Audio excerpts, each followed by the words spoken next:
जी dear, इस video में हम रिव्यू करेंगे EFI गाड़ियाँ जो आजकल पाकिस्तान में बहुत ज़्यादा बड़ी तादाद में आपको रोडों के ऊपर नज़र आएंगी। जिसमें मैं आपको बता दूं, सेंट्रो है, सिटी है, सिविक है, XLI है, GLI है, होंडा N1 है, पैसो है, डेज़ है और बहुत सारी ऐसी छोटी और बड़ी गाड़ियाँ आपको नज़र आएंगी, जिसमें एक्वा भी है जो आपको बहुत ज़्यादा मुख्तलिफ़ कलर्स में नज़र आती हैं। तो इस वक्त हम जो रिव्यू करने जा रहे हैं वो है इंजेक्टर, फ्यूल इंजेक्टर। क्योंकि आजकल EFI की जितनी भी गाड़ियां हैं उनमें कार्बोरेटर तो नहीं होता, उनमें फ्यूल इंजेक्टर होता है। महरान, आल्टो या जो पुरानी कल्टस थी उसमें कार्बोरेटर होता था और उससे पेट्रोल जाता था इंजन को।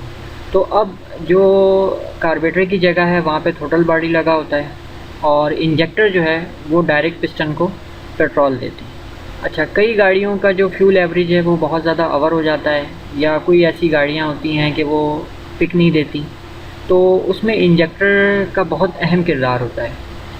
वो मैं आपको इस मुकम्मल वीडियो के आखिर तक बताऊंगा कि 800 सीसी, 1000 सीसी, 1300 सीसी, 1500 सीसी और 1800 सीसी जितनी भी गाड़ियाँ हैं उनमें फ्यूल इंजेक्टर किस तरह से लगे होते हैं, किस तरह के होते हैं, उनकी तस्वीरें भी मैं आपको बाकायदा पूरी मुकम्मल दिखाऊंगा।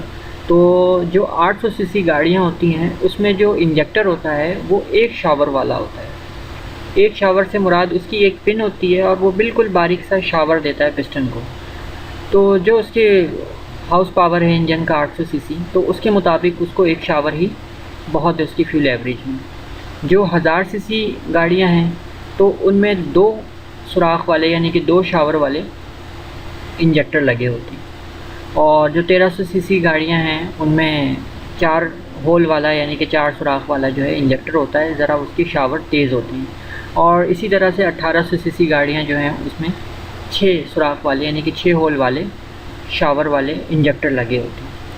अगर आप यूँ कहें कि 800 सीसी गाड़ी में आप 2 होल वाला इंजेक्टर लगा दें तो बिल्कुल लगा सकते हैं। और इस वक्त जो काबली इंजेक्टर मार्केट में अवेलेबल हैं, और मेरे पास कुछ काबली इंजेक्टर्स हैं जिनकी पिक्चर्स मैं आपको बाकायदा दिखाऊंगा इस वीडियो में, आपको पता चलेगा कि इंजेक्टर कितने कारआमद होते हैं। और ये अगर मिसिंग करने लग जाएं तो गाड़ियों में बहुत बड़ा मसला आ जाता है फ्यूल एवरेज का।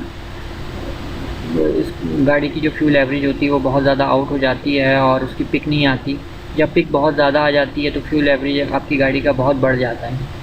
तो अहम बात ये होती है कि अगर हम एक पिन वाली जो इंजेक्टर होती है उसके अंदर अगर हम 2 होल वाला इंजेक्टर लगा दें तो गाड़ी की पिक बहुत ऊपर आ जाएगी, यानी कि बहुत तेज़ चलेगी गाड़ी, आप सेकंड पे उठा सकते हैं आसानी से, पर फिर उसकी फ्यूल एवरेज बढ़ जाएगी। उसकी वजह यह है कि जिस गाड़ी की मैन्युफैक्चरिंग जो की गई है एक पिन वाले पे, तो जाहिर है उसके हाउस पावर के हिसाब से रखी गई है। अगर आप 2 पिन वाला लगा देते हैं तो कोई मसला नहीं है, पर यह है कि फ्यूल एवरेज आपकी गाड़ी का बढ़ जाएगा और जहां पर वो आपको 12-13 देती है तो 10 देगी, 9 देगी।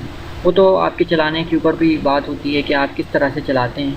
और इसी तरीके से अगर आप जो है वो 1000 सीसी गाड़ियों में जो 2 होल वाला इंजेक्टर होता है लगा हुआ, यानी कि 2 सुराख से शावर करता है वो पिस्टन को पेट्रोल, अगर आप उसमें 4 होल वाला लगा लेते हैं तो गाड़ी की। अच्छा, इसकी दूसरी बात ये भी मैं आपको बता दूं कि अगर आपके पास 1000 सीसी गाड़ी है और आप उसके फ्यूल से परेशान हैं तो आप यूँ भी कर सकते हैं कि 1000 सीसी की गाड़ियों में जो 2 शावर वाला यानी कि 2 सुराख वाला 2 होल वाला जो इंजेक्टर लगा होता है, जो पिन शावर देता है पिस्टन को, आप उसकी जगह एक पिन वाला भी लगा सकते हैं। उसमें यह है कि गाड़ी की पिक कम हो जाएगी और इंटरसिटी अगर आप बहुत ज़्यादा ट्रैफिक में रोज़ाना चलते हैं तो वो आपके लिए सबसे बेस्ट एवरेज देगी पेट्रोल की। इस तरीके से मैंने कई लोगों को बताया है और उनकी गाड़ी का फ्यूल एवरेज बहुत ज़बरदस्त हो गया है।